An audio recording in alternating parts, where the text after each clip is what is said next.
30% discount at Stone Stopper by Moonstone TM. Find us at moonstonenutrition.com. Here radio. Stone Stopper by Moonstone TM is a doctor-developed, science-backed kidney health solution with 30 MEq of alkali citrate to prevent kidney stones. Available in powders and capsules. Enjoy an exclusive discount with my promo code moonstonenutrition.com for radio to get 30% discount. Other shows we have for you to enjoy at myclassicradio.net. The Avengers was most certainly not a household name in South Africa prior to the radio series. With no national television service until 1976, the mechanism simply was not present in the country to show television programs to mass audiences. While many other countries reveled in the filmed adventures of John Steed and company, South Africa was not equipped to join in the fun. The series took Britain by storm and made a major impression in the American markets, being the greatest of rarities, a British series given a network transmission slot. However, as a film series, rather than a videotaped one, The Avengers was able to gain a modicum of exposure in South Africa through film rentals. Come and listen at myclassicradio.net. Good evening. This is Crime Classics. I am Thomas Hyland with another true story of crime. Listen. That was Aaron Leathers demonstrating a broom he had made with his own hands. Aaron was a gypsy, and he knew the broom-making secret handed down from the master broomers of Romany. Demonstration. The floor of Mrs. Magee's parlor in her cottage, right outside of Rutland, Vermont. The year, 1850. And Aaron was very proud of his handiwork. Watch. Oh. Watch. Oh. Oh, look. Someone threw a doll through the window, Aaron. It's dressed like a gypsy, and its head's all twisted, like it was dead. And see, it looks like you, Aaron. Tonight, my report to you on Widow Magee and the Three Gypsies, a Vermont Fandango. Crime Classics, a series of true crime stories taken from the records and newspapers of every land, from every time. Your host each week, Mr. Thomas Hyland, connoisseur of crime, student of violence, and teller of murders. Once again, Mr. Thomas Hyland.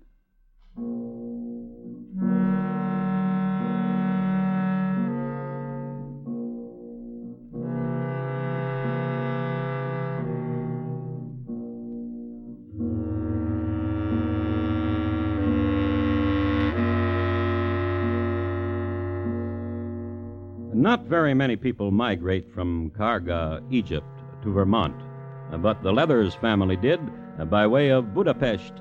Of course, it took a few hundred years to get from one place to the other, but the Leathers family was gypsy, and they had time on their hands, so they migrated.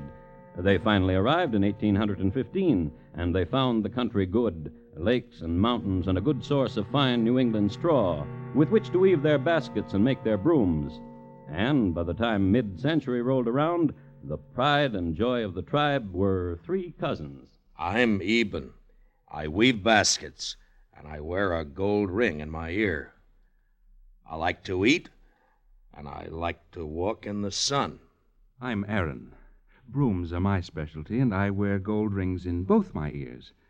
My eyes are blue. My side of the family came through Ireland. I like nights of a small moon best. Hi, I'm Noah, and I'm very nimble. I like to jump over things and turn somersaults. Watch. And you noticed, of course, my hands were behind my back. I like a plump moon. Eben, Aaron, and Noah. And there was a ritual they had. There was a certain night each year when the sky was orange and purple, when they would come together. He's nimble, and still he's always the last. Noah'll be here, for listen.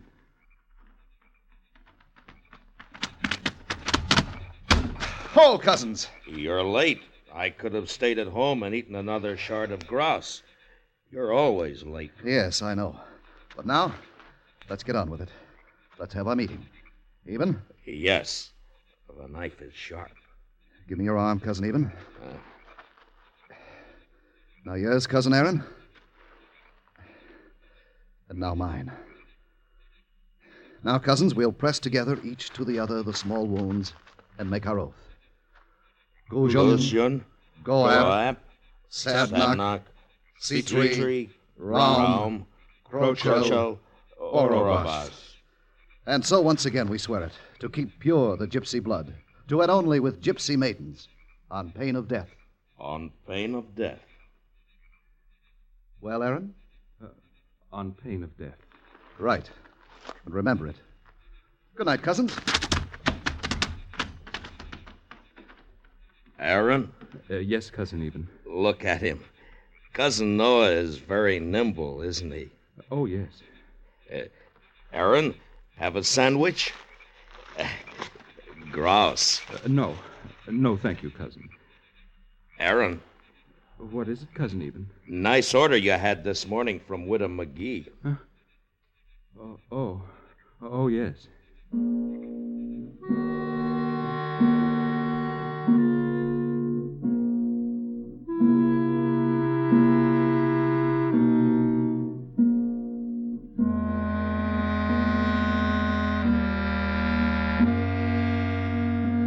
I think you'd like to know about Widow Magee, as she was a young widow and very beautiful and affectionate. And because she was these things, a cruel rumor had it that in her garden often was seen a sprite dancing in the starlight in a kind of pavane to the moon. A cruel rumor had it also that this dancing sprite was none other than Widow Magee. It should be mentioned also that her husband had perished from a strange malady. From a robust man, he just seemed to dwindle, a medical fact which was ascribed to his journeys in the tropics as a young sailor. Such was the young widow's misfortune. Is it any wonder, then, that the next morning, when that happened, when her door was tapped upon, she immediately donned her finest smile, threw open the door for glad companion's sake. Oh, good morning. Good morning, Gypsy. Uh, Come in. Come in. I've brought your 2 brooms and your baskets 3. Oh, what blue eyes are yours in the morning light. I've tied the brooms in a special way, I know. And what black curls are yours. And I've weaved a special weave for the baskets. And swarthy skin. And ears pierced with gold. Where shall I put them? Where you stand. And your name is Aaron, you told me yesterday. Yes. Oh, such a name. Such a wizard of a name. Are you a wizard, Aaron? Gypsy Aaron? Is there darkness in you, Aaron? What do you mean, ma'am? Don't ma'am me, Aaron. Rachel I am. Rachel. Is there darkness in you? Do you gamble in the gardens on starry nights and sing strange hymns in a strange tongue? Well, Of course you do, swarthy lad, gypsy lad. Fawn. Fawn, Yes. Oh, yes. I've got to go. Oh, but you'll come back tomorrow. Are you placing another order? Rachel. Rachel, 2 brooms and a basket. tomorrow.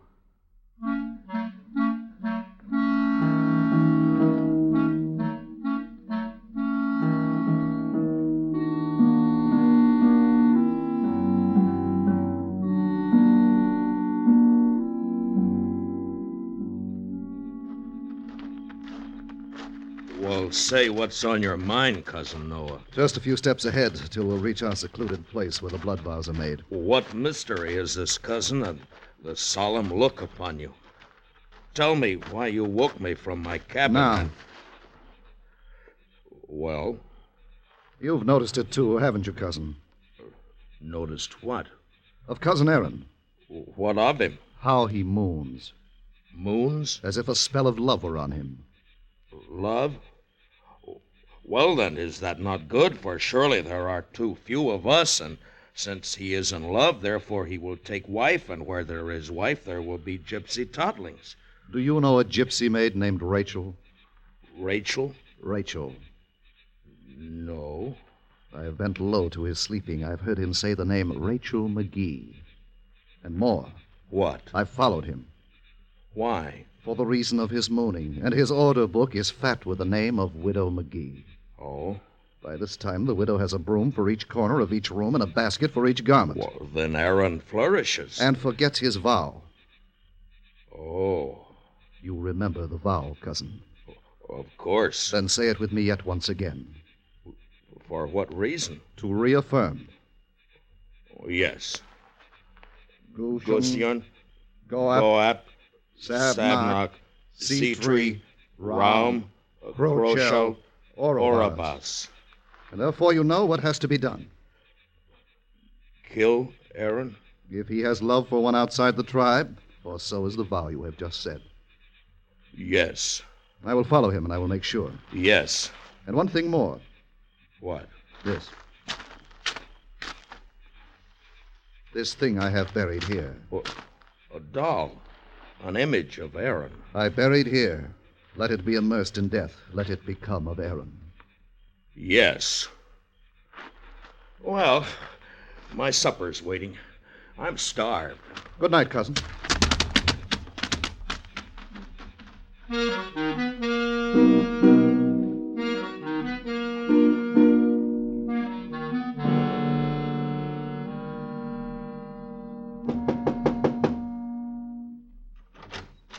Oh, good morning. Good morning, Gypsy. Hello, Rachel. Hello, love.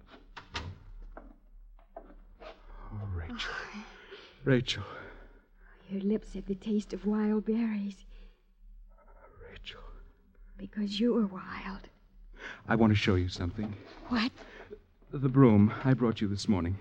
It's a special one. Oh, Aaron. I cured the straw in a different way. So watch. Oh. Oh. Oh, look. Someone threw a doll through the window, Aaron. It's dressed like a gypsy. It looks like you. And its head is all twisted. Aaron. What does this mean, Aaron? Aaron, why do you stand there with head bowed down and... I must die. What? I must die.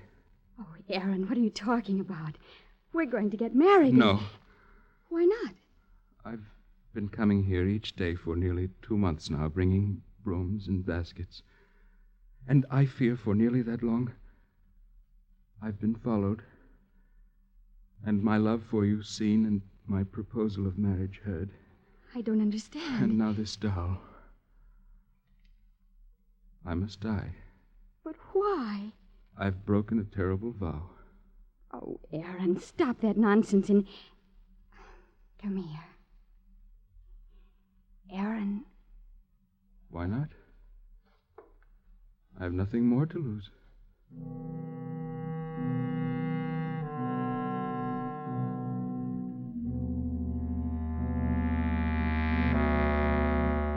And he told her many things. Strange gypsy lore of other nights, the dark forests of Magyar country, the mountain lakes of Tuscany, and the singing stone of a lost and dim place in the Urals.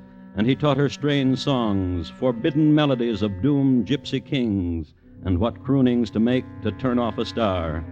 And she looked into the moon pools that were his eyes, and she wept. And later... I'll never forget you, gypsy lad. Never. And she knew it was time for him to go. Fare you well.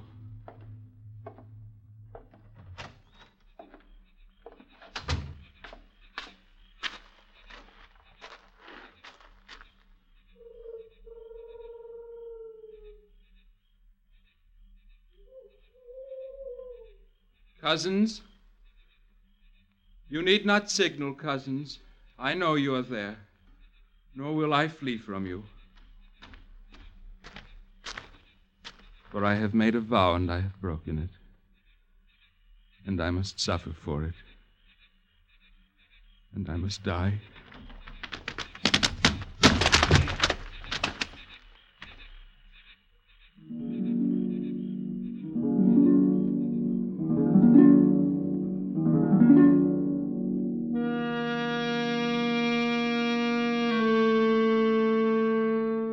A gypsy named Aaron Leathers was found in the woods a few days later. His head had been twisted with such violence that it had snapped his neck. Inquiries were made, and the police decided he had met with an accident of undetermined origin. It was also noted that for nearly a week after the occurrence, no sprites danced in Mrs. Magee's garden.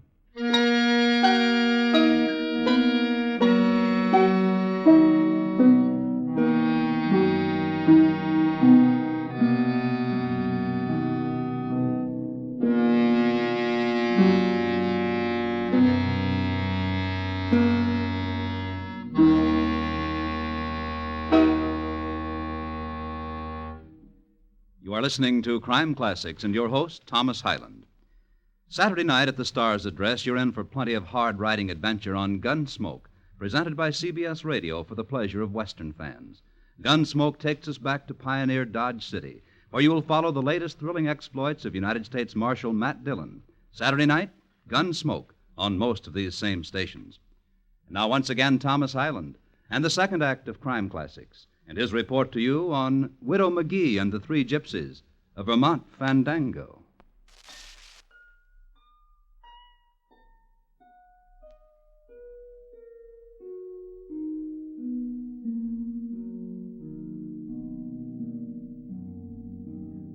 They were cutting Vermont granite into tombstones in 1850 more than usual, for this was the time of Mad Gerson Hayward's raiders, who swarmed across Lake Champlain into the United States to create havoc and devastation and death, only to drown to a man trying to get back into Canada. And over the graves grew the red clover, for this was the time of spring and the lark, and this was the time of the lamb. And outside of Rutland, a gypsy boy named Aaron Leathers was buried too, according to the rites of his tribe.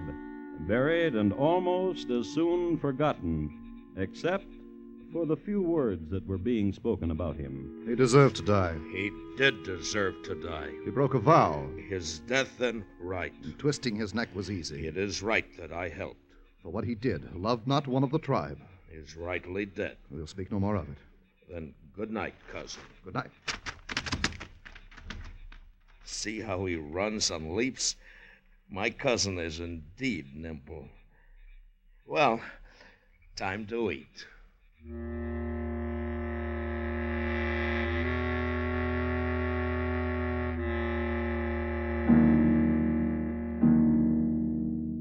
Everybody would remark how nimble Noah was, grace personified, jumping and leaping and tumbling and pirouetting. Some people would choose the long way home or the short way home, but he would always choose the hard way home so he could jump and leap and tumble. Well, I just thought I'd mention it. Cousin Eben, however, was a plodder, a door-to-door man, as it were. So, Cousin Aaron, being now dead, he took over his route, and it was inevitable then that this happened.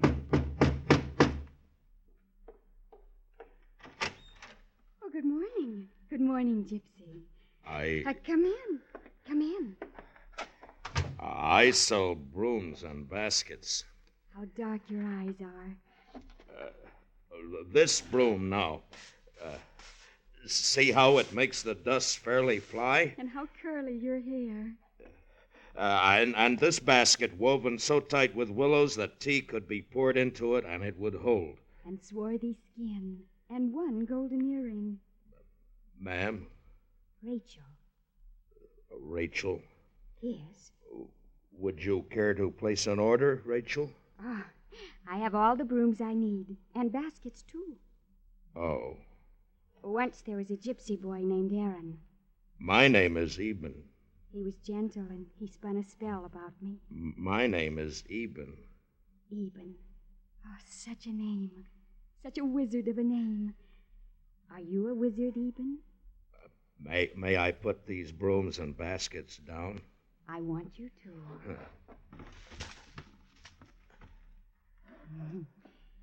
Aaron used to tell me stories of far places and weave spells. Once upon a time in far Samarkand, that's very far, in a magical place, a very magical place where spells were woven, lived a handsome prince. Oh, my. He was so handsome that it was said that each time he walked the golden streets, a maiden's heart would burst. Oh, my.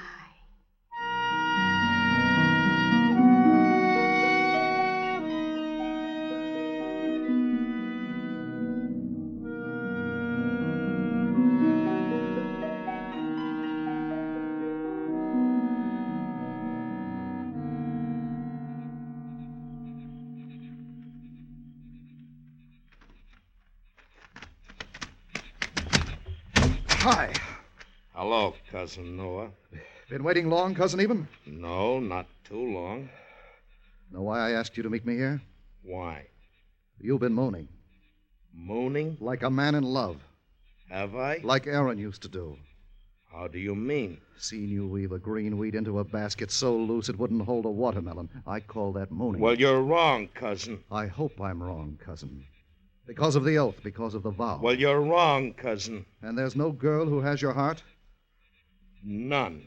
And if there was a girl who had your heart, she'd be a gypsy. She'd be a gypsy. And not an outsider. And not an outsider. Cousin? Yes, cousin. Why are you looking at me like that? Like what? As if you think I'm lying to you. Oh, no. Oh, no.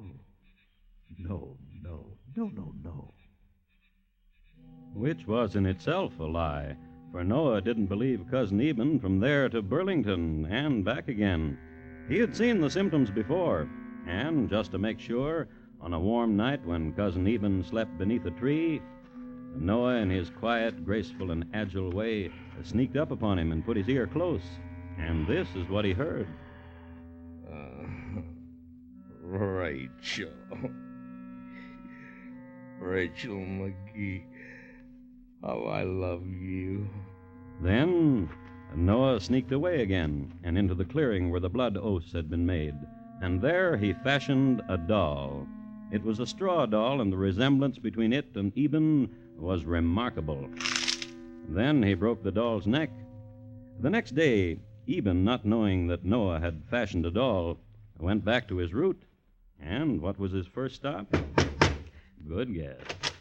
Oh, come in. Come in. Hello, Rachel. Hello, love. And what have we for breakfast today? Oh, strawberries and goat's cream and bacon smuggled from Canada and turkey eggs and maple syrup to sop and spoon. Oh, good, good. Oh, this is hardly any breakfast at all for what you will have when we get married. Oh, I have a book with things written down in it to eat. I've got some milk. A what? More milk. Oh. Truly, Eben. Truly what? We will be wed. I want to. Oh, the banquets, the feasts. Oh, good, good. Eben. Yes? I have money, and you'll never have to work anymore. You'll tell me stories and weave spells, and I'll cook for you. Hardly will we need to step out of the door. Good, good. Eben. Yes? Do you love me, Eben?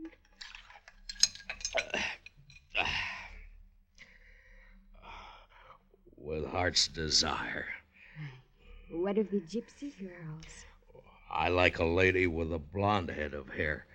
One who cooks and who listens. Oh, look. Someone threw a doll through the window, Eben.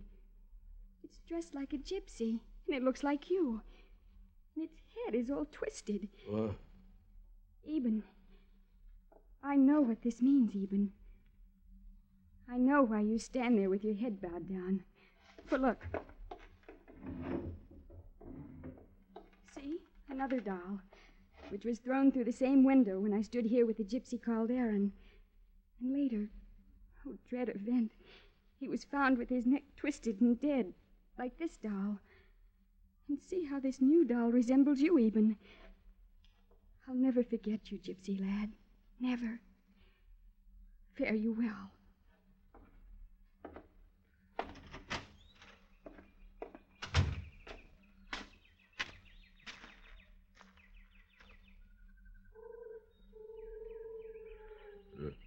Noah?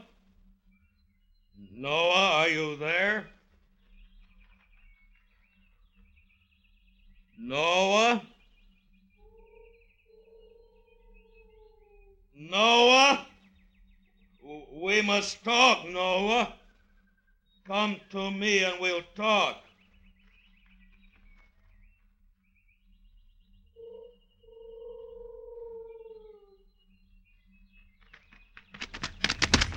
Hi. You made a doll, didn't you, Noah? Yes, I did. To look like me. Yes, I did.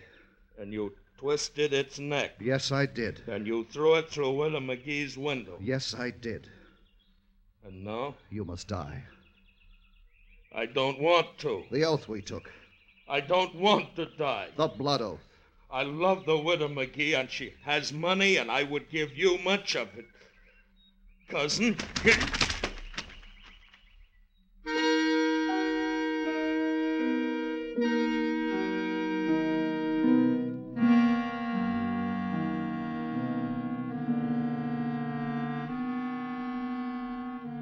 A gypsy named Eben Leathers was found in the woods a few days later.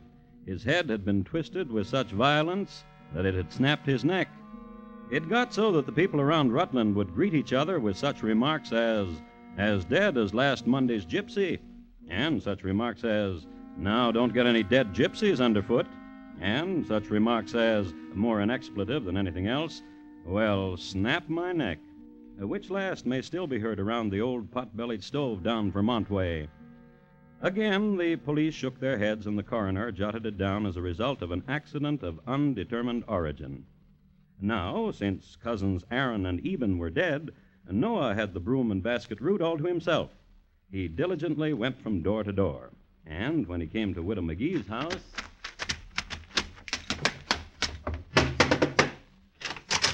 Oh, good morning. Good morning, Gypsy. Come in. Come in. I sell brooms and baskets. How lithe you are. How like a reed and is supple. The broom now. You see how it's... Oh, I don't need any brooms. Put it down. Where? Oh, any place. How curly is your hair. Yes. I watched you come onto the porch. How with grace. How you pranced and leaped. I am nimble. Would you like to see? I want to. I'll put my hands behind my back and... Watch out for the broom! I told you to watch out for the broom. I told you. Gypsy? Gypsy boy. Oh. Oh, my. Look how your neck is twisted. As if... Almost as if... As if his neck had been snapped, which it was, which killed him instantly. I would like to be able to tell you that Widow Magee was finally married, but I cannot. Rather, she took to dancing much more frequently in her garden, a small fandango she had learned from the boys. And one dark night, she died.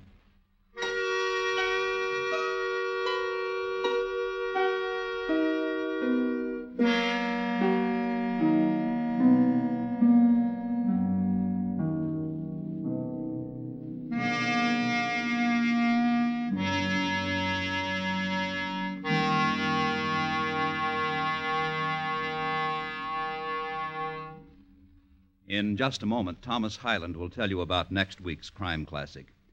Widow Magee, tonight's crime classic, was adapted from the original court reports and newspaper accounts by Morton Fine and David Friedkin. The music was composed and conducted by Bernard Herrmann, and the program is produced and directed by Elliott Lewis. Thomas Hyland is portrayed on radio by Lou Merrill. In tonight's story, Sammy Hill was heard as Widow Magee, William Conrad as Eben, High Averback as Noah, and Shepard Mencken as Aaron. Bob Lamont speaking. Here again is Thomas Hyland. Next week, Nuremberg, Germany, in the year 1820. That was the year 4 people got all hacked up right during Bock beer season. You can imagine the stir it caused, especially when they arrested Frau Baumler's hubby. It's listed in my files as Bunny Baumler, his close brush with fame. Thank you. Good night. Every weekday, for a delightful 90 minutes, CBS Radio resounds with the fun-making of Arthur Godfrey Time, starring the man people know and love as Mr. Unpredictable. And then every Friday night, out of these 450 daytime minutes, CBS Radio digests a fabulous hour of entertainment for nighttime audiences. Yes, Friday nights over most of these same stations, it's the Arthur Godfrey Digest, a 1-hour concentrate of Godfrey and his gang at their very best. You hear America's favorite shows on the CBS Radio Network.